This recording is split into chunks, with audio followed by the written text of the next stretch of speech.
Hey everyone, welcome to AWE Nite SF's final event of the year.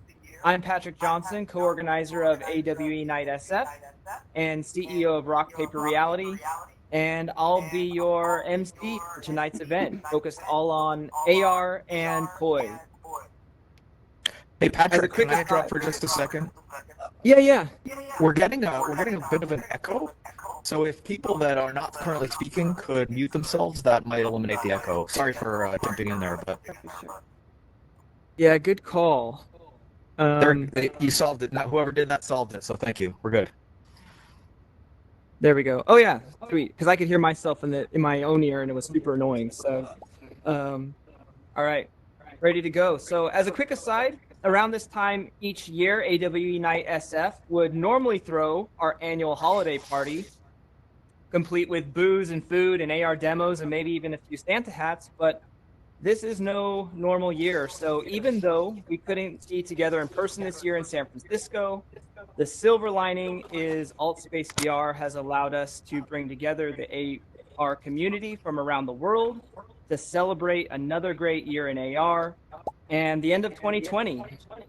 I'd like to extend a big thank you from AWE Night SF team for all of your continued support, because we just couldn't have done it without you. So big round of applause for all of you. And before we get started, does everyone know where their emojis are? Because you can find them right in your menu. So a show of hands, how many of you have been to an AWE night before? Got one? Yeah. All right, that's a good portion of you. How about a Altspace VR event? There we go.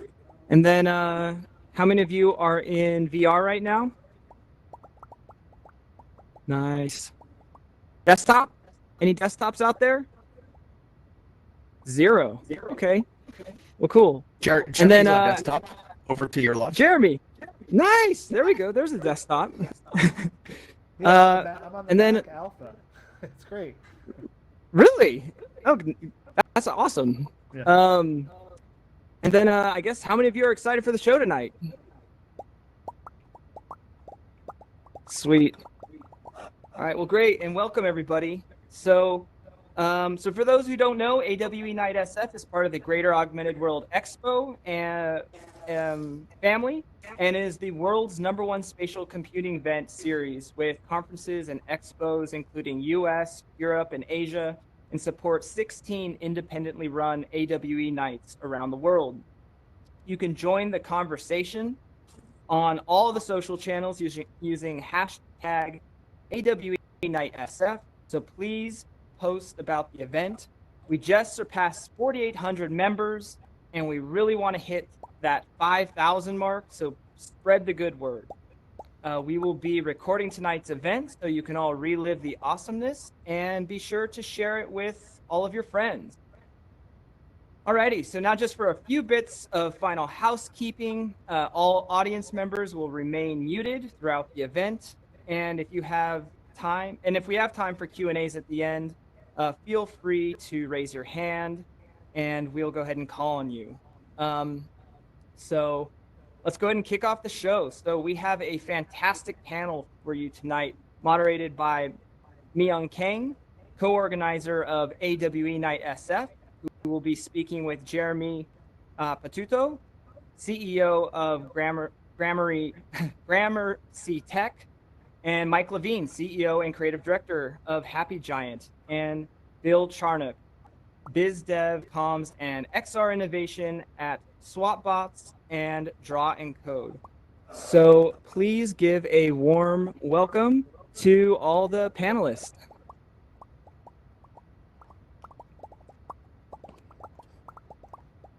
Hi, everyone. Can you guys hear me? Yeah. Yes. Okay, Yes. great. Yep. So thank you. And make so sure much. everybody's voices are amplified. I was just going to ask you that. Okay. Okay.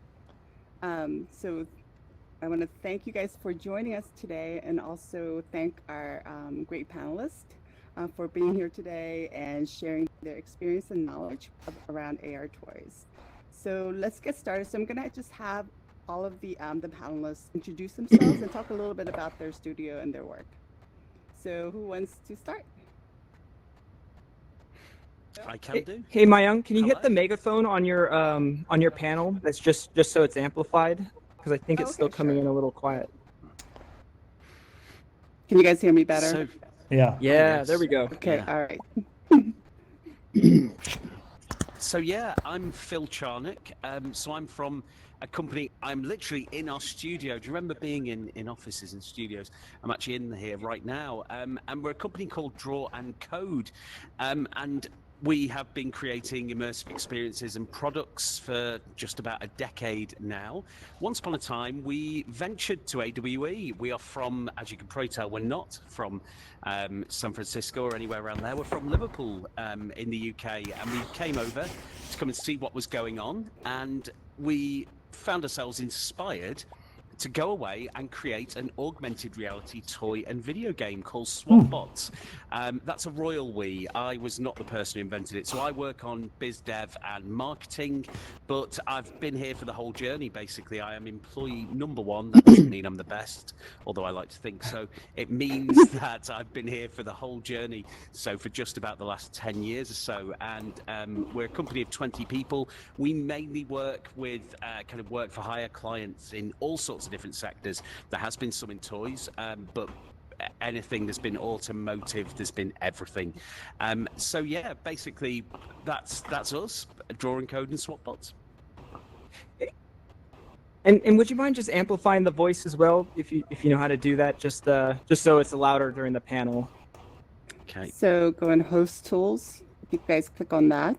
Oh, hello. Is that amplified? There we go. Yeah. Yeah, that's nice. That should be good. Oh yes. So Mike or Jeremy, who wants to go next? I can go. Okay. Hi, I'm Mike Levine. I was clicking on a lot of you, so I think I know a lot of people here, or some of you. I've been in games for over 20 years. My early background, I worked at LucasArts. Had my own company now for the last 15 or so years, HappyGiant. We've been working with toy companies for probably over 15 years. Hasbro, Spin Master. Last year we won, or 2019, we won a Best Mixed Reality Toy of the Year award as a Cappy Award at CES, which was great. That's cool. And yeah, we're currently making right now, back to where I started, I guess. We're making a Sam and Max virtual reality game that's been announced and gotten some press.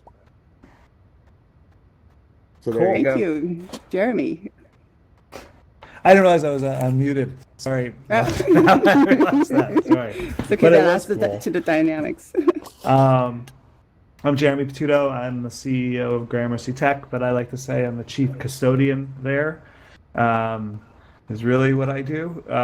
We are a software development shop that specializes in doing a lot of live events and experiential events, and so we do a lot of AR in action, so to speak. So things that didn't happen before COVID, things that happened a lot more before COVID, but now we've pivoted to more virtual events on that side of things. But yeah, we've done a bunch of toys, bunch of very large scale activations in cities with print and billboards and activations in games. So for live, tangible walking around world experiences. Great, thank you guys so much. So I'm going to start off with question about your company, and I know you guys are all agencies as well as building your own products. So, but this question is on the agency side. So, what has been your experience with clients? Who are they? So, what kind of clients are approaching you, and what are they asking for in AR toys, experiences around toys? And do you have to educate your clients on AR and its potential, or do they have an understanding of what they want? So, who wants to go first? Yeah, for us, Well, it's been. okay. sorry, what you're kind of asking there, where you're saying, do they know about it or do they not know about it? That's changed during the course of us working in this industry. Once upon a time, we had to explain what augmented reality is, of course. And now we don't. Now we encounter people who have really fully formed ideas, fully formed briefs as to how they want to use this technology, and they recognize its potential. So we have to concentrate on selling ourselves more than selling this sector, if you like. That's the difference. We just have to kind of make them trust us and our experience and our ideas. But once upon a time, we had to try and make them trust this technology and everything about it. So that has definitely changed over the last 10 years or so. And what kind of companies are coming to you guys for services?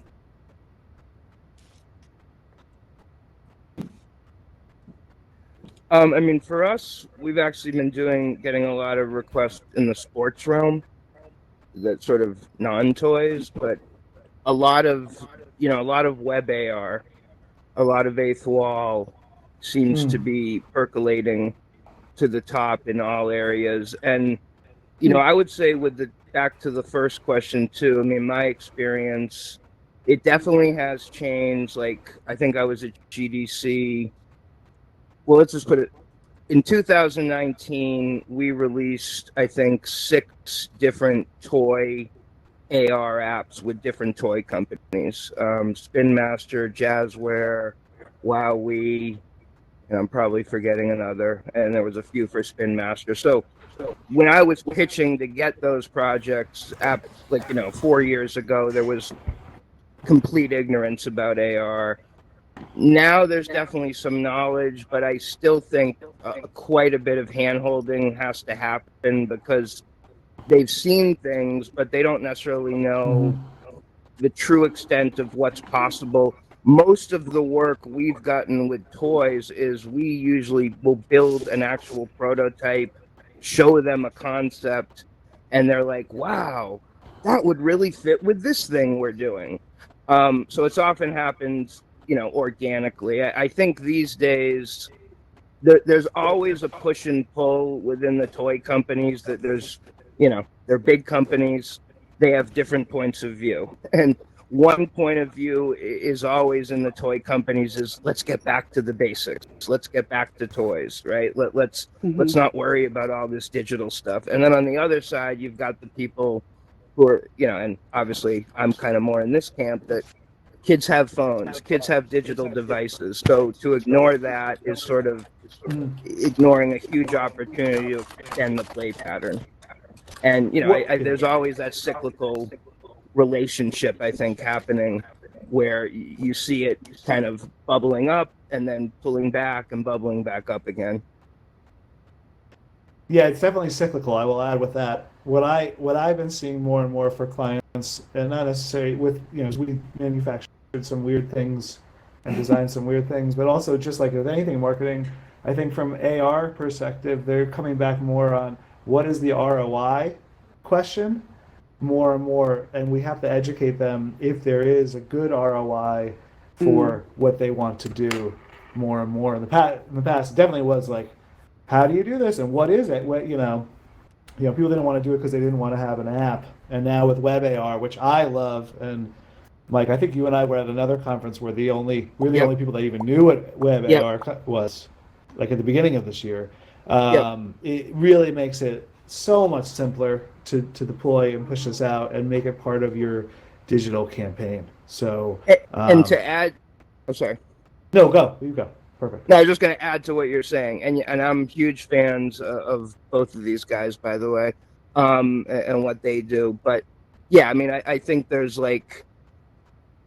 two sides of it with toys, right? That I found. One is like the actual connected play side app with a toy, and that's what we've done a lot of over the last couple of years. But what I've also been doing a lot of education on over the last year with toy companies is using AR as a marketing tool for toys, right? Like I literally had to educate them and like, look what the other brands are doing in Snapchat. Oh, we don't want to use Snapchat, it costs too much. No, you don't have to pay anything to make a lens. And just complete ignorance, and explaining to them the differences between Snap and Insta and Eighth Wall. So there's that whole side to it too, of sort of using these as sort of marketing tools on the products to have them come to life and, to Jeremy's point, increase ROI. Yeah, the one thing I think in terms of educating them too, and I'll shut up for this one, but is also telling them what, like, there is a tail for maintenance and keeping these things ongoing, and a lot of them forget about that. And so I think, you know, they say like, oh, I can make a lens for like $5,000, and you're like, great, but it might, you know, 3 months from now it's going to update. You know what I mean? Or it's, you know, there's going to be a whole new iOS update there, and you just kind of have to remember that, you know, even though it's digital, you have to kind of keep reinvesting if you want it to keep going. Yeah, I was just going to ask a follow-up on your answers about the web AR and really just the difference between, you know, developing as an app versus the advantages and disadvantages, I guess, just from development as well as from the consumer side and when they're using the products. So any comments about that? For us, the lots, amazing yeah, thing is, with it being, it's quite appropriate because it's AWE. Thinking back to the last real life AWE rather than the virtual one earlier this year, I remember there being like, we're having all sorts of people kind of demoing kind of quite furtive demos at the bar going, look at this amazing advance in web AR. And we were amazed by some of these things. And just about all of it is out there and being used in the wild. Not even, I mean, pretty much by the end of that year, really, by the end of 2019. So it is fast catching up with apps. I mean, in terms of the connected play thing, though, I mean, that is kind of obviously a different thing. If we're talking about using it for marketing, obviously it's absolutely ideal. Awesome. One thing to add to that too, just to, I mean, I'm gonna pull back the the rug a little bit here, but like the thing with the toy companies, you have to understand about games, and this was one of my biggest struggles having worked with them now for 2 decades, is almost every game or app we've made, whether it's AR or not, for toy companies, they classify still as a marketing effort. And to me, it's a huge mistake, right? And if you look at things that are hugely successful, right, like products that really have taken the digital side as seriously, Skylanders, as the physical, those are the recipes to massive successes. And so I've always been trying to educate them, and there's definitely people in there who get that these are more than just marketing extensions to your toy, right? Like, this is something that's going to extend the gameplay, the game loop, and keep kids more engaged with it. Great, thank you. So my next question is, I know that you know, the Drawn Code and HappyGiant, you guys are developing your own in-house products, SwapBots and Max. So how has that been different than developing products and experience for clients? Like, there been a different sort of process and approach that you have to take? Oh, yeah. There certainly is. I mean, in terms of obviously the technology, we developed something original for SwapBots because the technology was not out there at the time. We wanted very highly customizable toys that would still work with kind of augmented reality, and kind of computer vision wasn't at a stage where it could really do kind of really versatile object recognition. So we had to innovate kind of technically.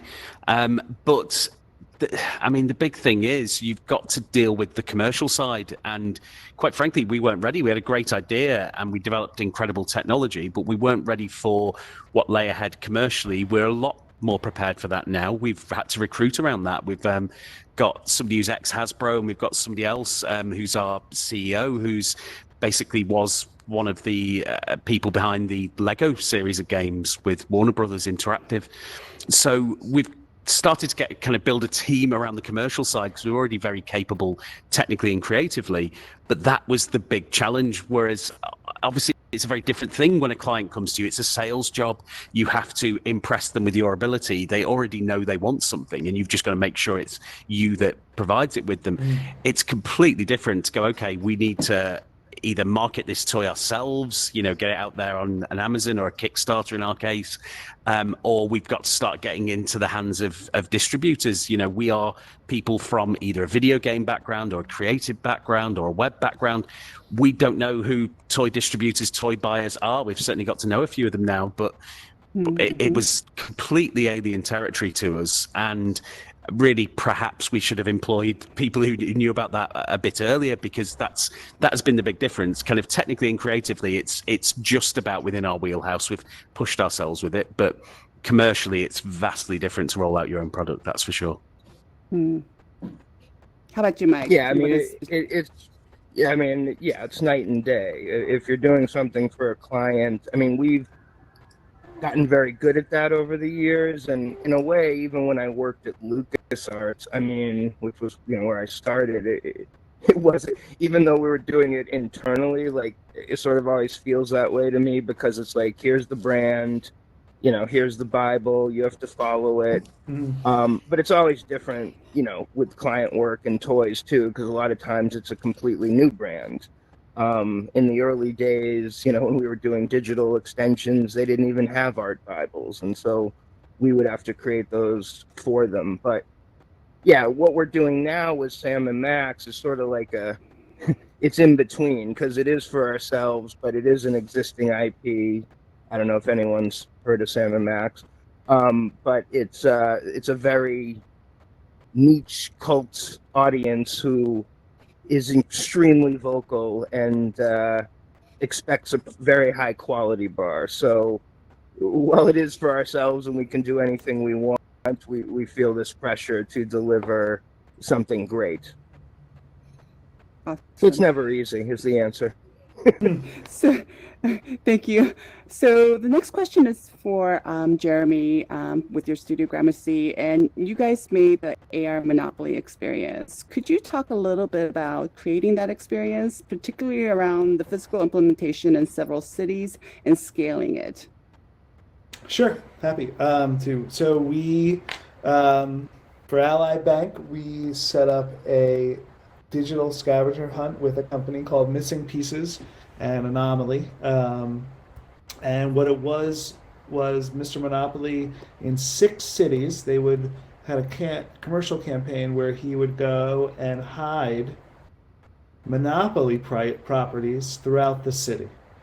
And they would take pictures. Basically, they would take a laminate down in physical locations throughout the country in 6 cities, 3 places in each city for people to walk around, find, scan with their phone using web AR, trigger Mr. Monopoly jumping out of the sidewalk, dancing with you, and then enter you into a sweepstakes to win like $50,000 or a new Jeep. And it was immensely successful. I almost threw up when I came out of Grand Central and saw all of these banners talking about it. So there was that. But they had over 1 million hits, and we found that if people registered, it was very, very sticky. Like if people found Mr. Monopoly and registered, they were 86% of the time that they registered and wanted to play the sweepstakes would complete the game and walk to the next location, which might have been like a half mile away within the city. So it was very, very, very sticky, very, very, very fun. And it's not like we had brand ambassadors working around the clock on this thing. It basically ran itself after the first couple of days. So it was very successful and very fun. Great, thank you. So I think when we think of toys, we always think of the target audience as kids. But so I was wondering, from your experience, who are the users of these experiences? Which demographics are most engaged with AR toys? And have you observed any shifts in engagement as a result of shelter-in-place in the pandemic? For us, we launched. I was gonna say, for my own son and playing with games, I think that he's enjoyed the AR, like Lego and sort of stuff. Like being stuck in the house definitely helps extend the usage of having like an AR game or in museums. It definitely draws him more to it, but then he still destroys the Legos and throws it into a pile afterwards. So, anyway, but I'll let you guys, you guys are more on the product side than me. I was just going to say that for us, we launched on Kickstarter, and we kind of envisaged that we would have to obviously impress children, and we did kind of research. We got kids playing with it, and generally they seem to like the product more than us, so that was great. We were really happy with the result of it, basically with our kind of user testing with the target audience.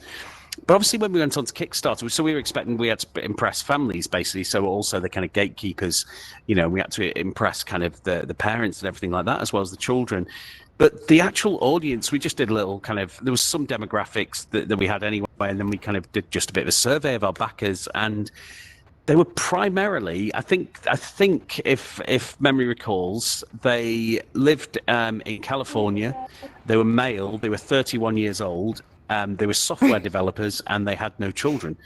And that was the demographic that had backed SwapBots. So I guess we'd gone for a Kickstarter audience. I'd imagine if you got a Venn diagram of a Kickstarter audience and this audience that we'd gathered for the toy, I'd imagine there was a fair amount of crossover there. So I imagine it is, we're fortunate enough to appear in, Kickstarter's newsletter and all that kind of thing. And it felt like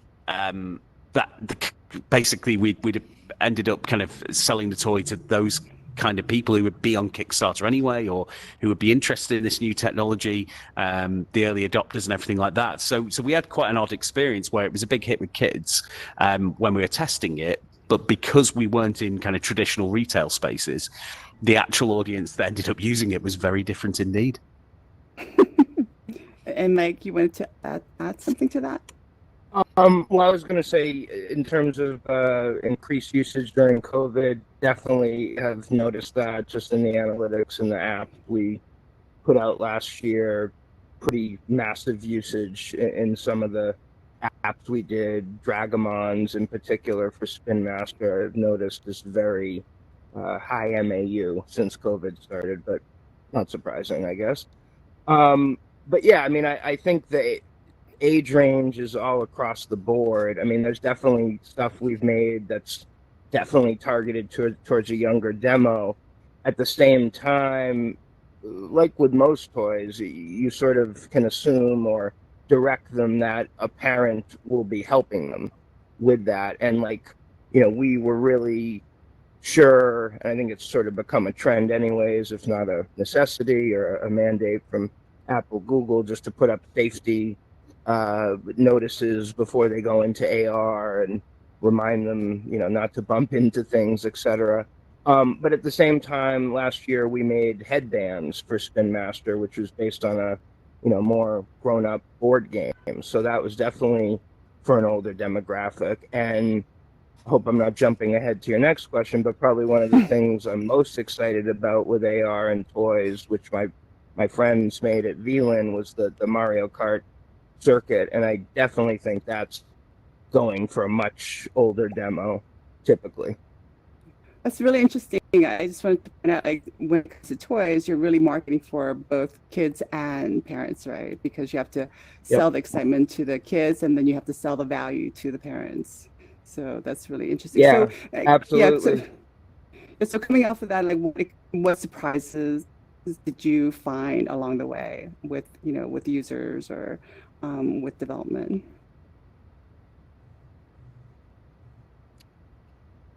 With just the AR apps we've made for toys? Mm-hmm. Yeah, with around the toy experiences. Or in general, I mean, AR.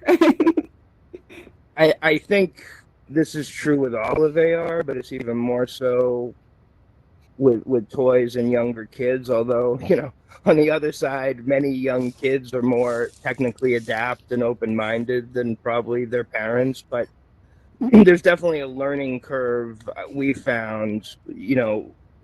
One advantage we have, having put out so many apps, is we get to see the analytics behind it, and there's no question that the biggest hurdle in AR apps is just getting people to scan the ground and tap and just begin. If you get past that, you're golden.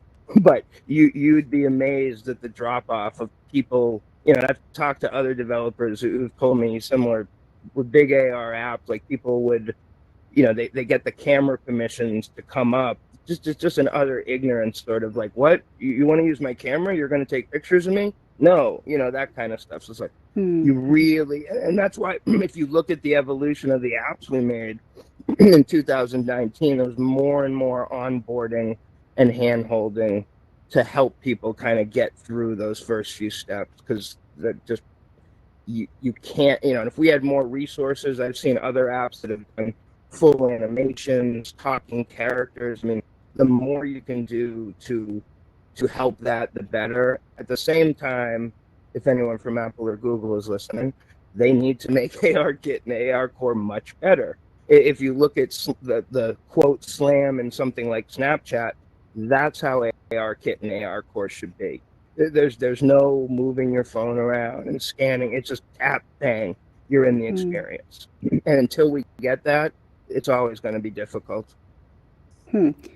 Yeah, so just something that crossed my mind while you were talking was about the idea of retention. So what is the pattern of retention in some of these experiences?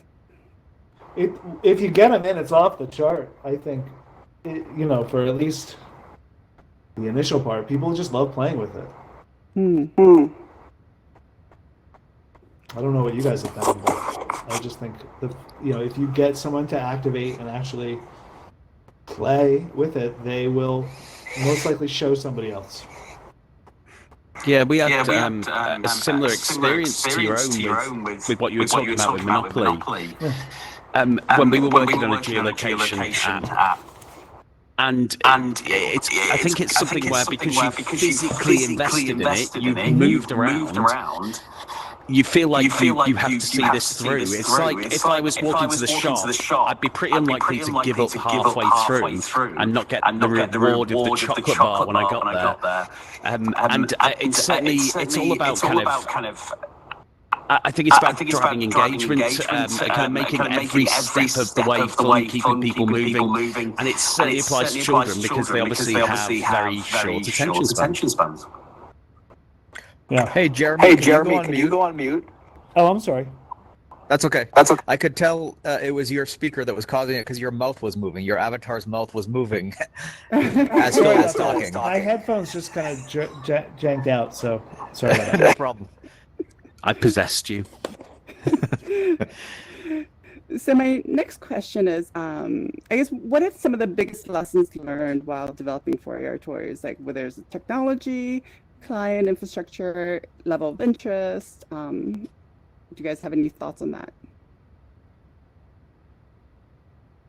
It's possibly the best use case for AR, really. And that was how, when I was mentioning that when we came up with the idea for SwapBots was at AWE, and it was mainly because everything was so tactile and fun. When you go to a kind of somewhere that's exhibiting augmented reality and there's an awful lot of it to try, everybody behaves like big kids, even if it's something like, oh, we've got some training on how to drive your forklift truck or whatever it might be, that's kind of ostensibly meant to have quite a serious purpose to it, a kind of reasoning behind it. Still, people are kind of cooing and going, oh, this is fun. And there's something so fun about adding something extra to the world. We've seen it in Roger Rabbit or whatever else. It's something where kind of kids love to have that extra layer of fantasy on top of reality. And even if they haven't got that, I mean, that's what toys are, aren't they?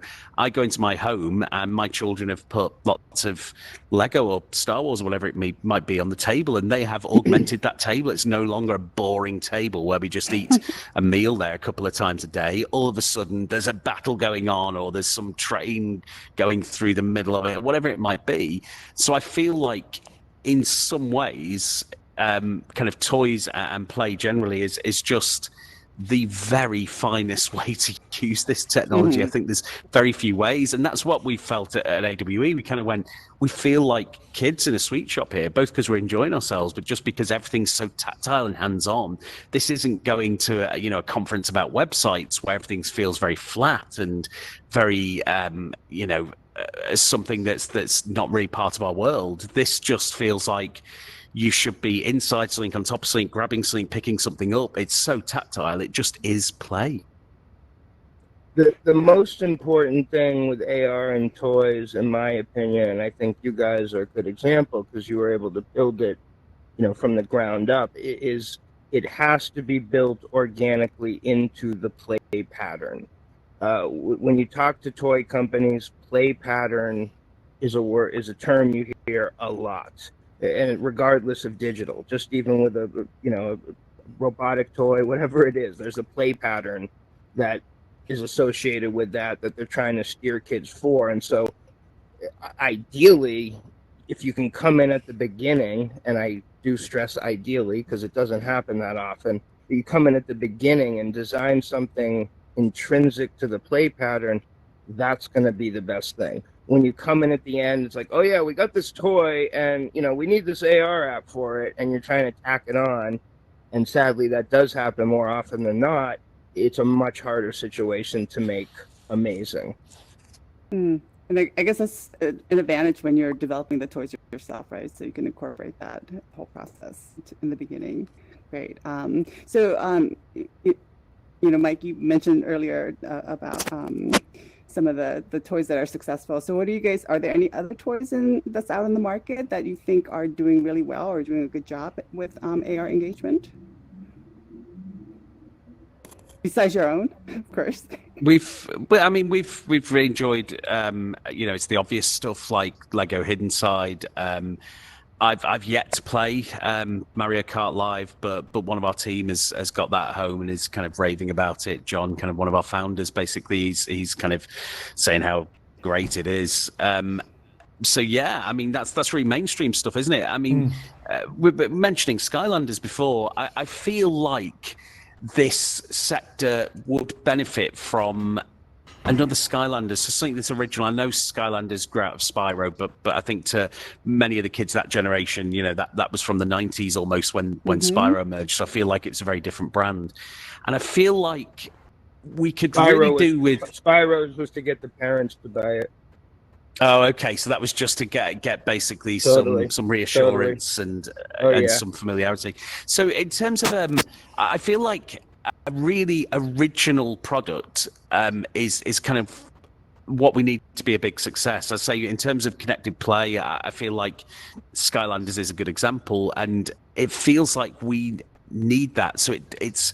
I think there's nothing wrong with it because we've done this. We've worked with big brands and existing established brands, but I think there would be something really magical about there being something that's AR first. And as you were kind of saying there, the whole play pattern is designed around it, and you really feel like everything from the ground up is about that. That's what we've tried to do with SwapBots.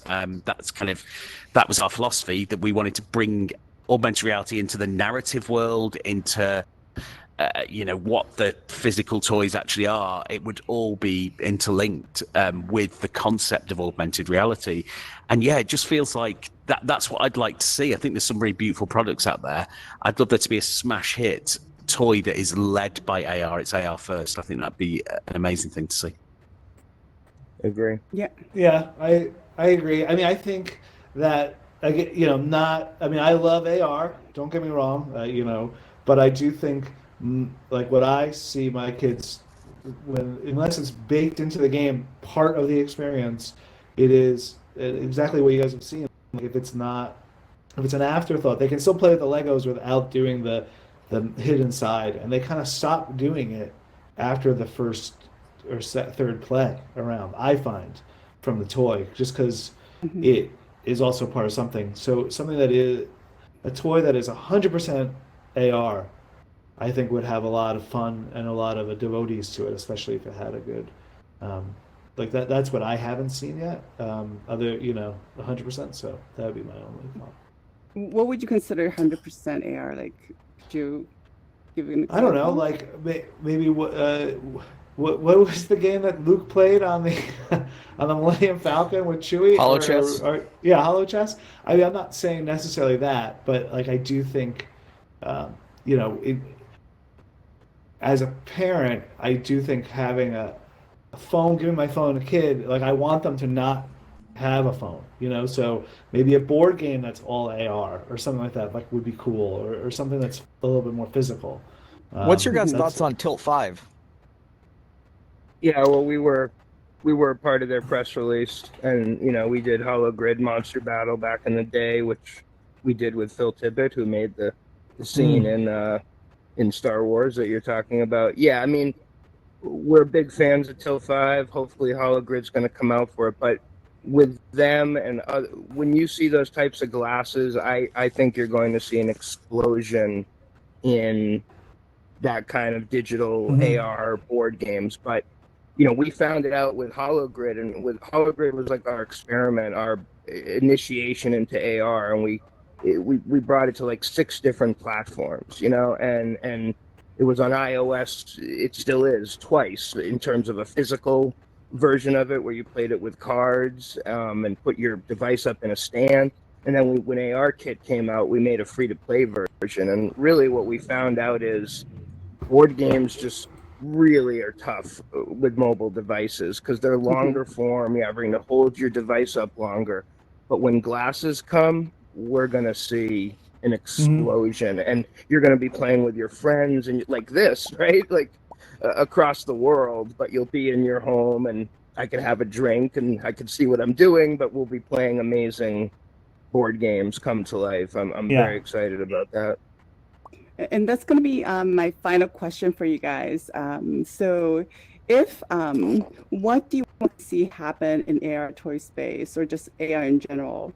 And this is sort of a fill in the blank. So if so think outside the box. If reality was not a barrier or a limitation, if there were a blank, we would all be playing with AR toys today. Whoa, we all need to lie down after that question. That's amazing. I know. I think I almost answered it with mine, didn't I? I was saying I wanted a really original kind of big hit toy, but yeah, I mean, for me, I still, I want to be able to kind of collect things in AR. I feel like I haven't got the space in my house for everything I want. And I think the idea of potentially something like Looking Glass, they've just done the Kickstarter with the new Looking Glass portrait, is it the smaller one? I feel like that sort of technology or something tabletop like Tilt 5, that'd just be amazing. Just for me, that's when you kind of hear about kind of various kind of crypto art or that kind of business. I feel like until that's in AR, it's not kind of real enough for me, if you like. So yeah, I'd like some incredible range of AR collectibles that are super detailed and you can really play with them. I think that'd be just fantastic for that kind of for me as a big kid. I think I'd love that. So you wish that they were collectibles? And yeah, and I put my glasses on and I see, instead of there's some pictures of the in-laws on the shelf or whatever, I look up and I go, oh wow, I've got 48,000 mega beasts or whatever they may be called. That's I'd really like that. Some really detailed and really intricate and really tactile AR collectibles. I like that. So then we first need those fancy glasses, right, that we can all wear every day. Yeah, that was my answer, really. I mean, it's all about the tech. We need lightweight, economical, untethered AR glasses, with streaming 5G. Once we have that, it's going to be a new world. It's going to take a little bit, but if we're patient, we'll see glimpses of it coming, with companies like Tilt 5 and others pretty soon. What about like Roon Scale Ar? Like, I don't know if you guys know this company, Dynamic Land in Oakland. They're building out a room that is sort of computerized. So their argument is that you're no longer on a laptop. Your computing is not just a device, but at a room level or room scale. What do you guys think about that type of like using projection mapping and sensors? So can you guys talk a little bit about that as a wrap up? I mean, call me cynical, but I think there's shadows on the deck, which is going to be hard to do. You can still, I don't know. I think it's certainly possible, but multiple people in there will have different views of the stuff that is there. And I did see this cool thing that Delta did at CES last year, where you could look at the same thing and it would give you a very rudimentary, personalized view on a digital sign. But I just don't I think the glasses. I mean, forget about holodeck like Star Trek that would be there. I mean, we can go with that, but bending the laws of physics, I don't know how we could project that unless we're like projecting into someone's like brain waves, magnetic, electronic For a brain more waves or something like individualized that. experience. Yeah, like I think that it will still just be a place that we're playing, a playground that you're playing in, like a McDonald's playground, which can be cool. Like, I mean, Lumo Play, I don't know if you've seen Lumo Play, is one of my favorite toys that are out there that are augmented reality. Kind of like stuff. You take a ball and you throw it at a wall, and there's a projection map on there, and it goes and plays. But I think that could be really fun. Yeah. Yeah. Well, and that's how we met. Remember, Jeremy? So Yeah. like really quickly, like. So basically, the short story is before the pandemic, I had spent a year, a lot of R&D and investment developing a business that was, wait for it, all about live events. And but we were, like Jeremy, that's why I was very interested in what Jeremy was doing, is just using depth cameras. And I can see the future of that, and I'm very bullish on it because yeah, we're not going to get to full holodeck anytime soon, but where you see holographic displays, right? So the combination of a fully mapped video room that you're in with holographic displays and depth centers to track people's bodies, there's a lot of possibilities there. Right. Yeah, Thank you guys we've worked so with. much. Oh, go ahead.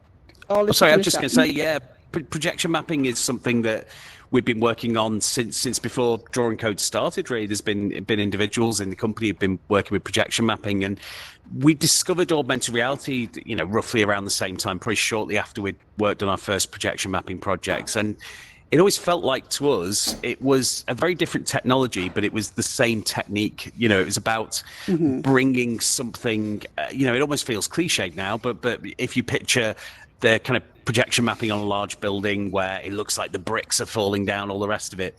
It's something that it's taken a while for device-based kind of augmented reality to catch up with that sort of thing. But now there is the opportunity for the two to work together. So kind of what you're both talking about there, where you've got something that might relate to a device or might be something that's, game engine powered. It's truly 3D.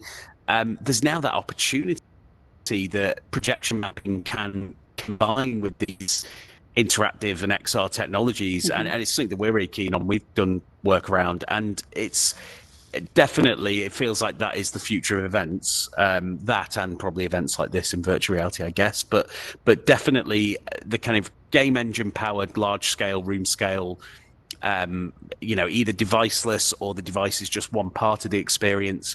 That sort of thing has definitely got a big future ahead of it. Great. Thank you guys so much. We're starting to run out of time. So thank you. Please give the panel a big round of applause. But before you guys go, we have special guests today. So we're going to bring them on stage and we're going to just chat with them real quickly. We've got a few real live users. So we have a few kids that are going to join us, and they're going to talk to us about their experience with AR toys. How are you guys? Hello.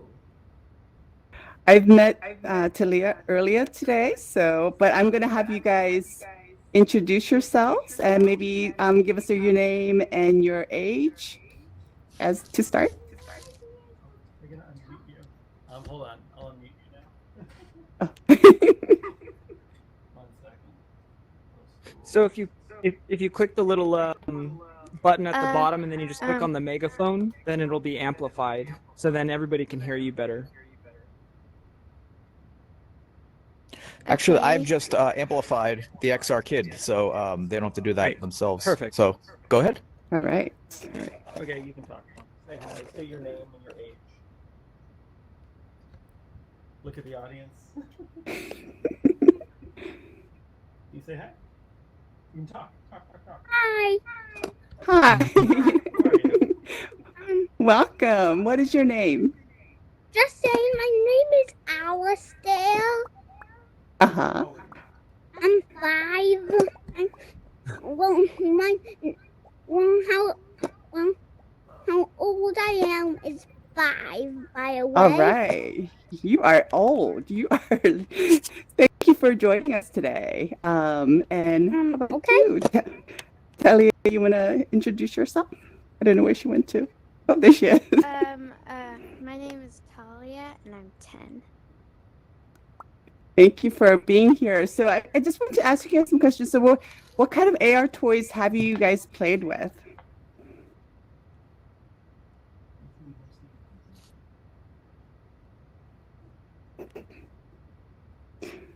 I have played with the augmented reality, the 4D cards. Uh-huh. So And the what cards else? where you can like use an app, What, and then Papa? the things will pop up. And then I also used Coast Spaces a while ago, and then I got to make my own like farm world. All right. So what did you like about that? Which one's your favorite? What I really liked about the cards is that they would let us have the animals or I think we're having a little bit of hard time hearing you. If you I really liked how you could interact with the animals and other things on the cards. Yeah, and was there anything that you want different about, if there's a feature that you want to add to this product, what would it be? I think it would be cool if you could like add a hologram of yourself, or like you could customize your own card.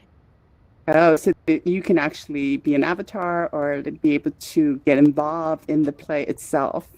So right now you just control whatever you created, but you can't actually be part of that activity. Awesome. Yeah. What about the XR kid? Hi. Well, I have been playing on Magically. Oh wow, you're really advanced. So what did you like about Magic Leap? Well, there's a game called Cleo, and I like it. It's pretty cool. Oh, so what's cool about it? Do you get to play with little animals, or do you just get to see? No, I'm just a little pink guy. Oh, turn okay. into like a giant, like circle thing. Oh, okay. Yeah. Awesome. So does anybody have questions for our panelists? We're going to also have questions for our previous panelists as well as our second set of panelists. So I guess we can go to Q&A. Is that okay? Do we have time for that?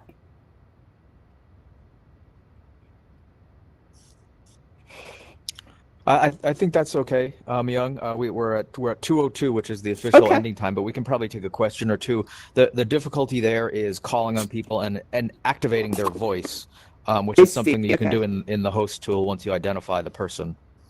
Okay. So do you guys have anything else you want to share about AR toy experiences?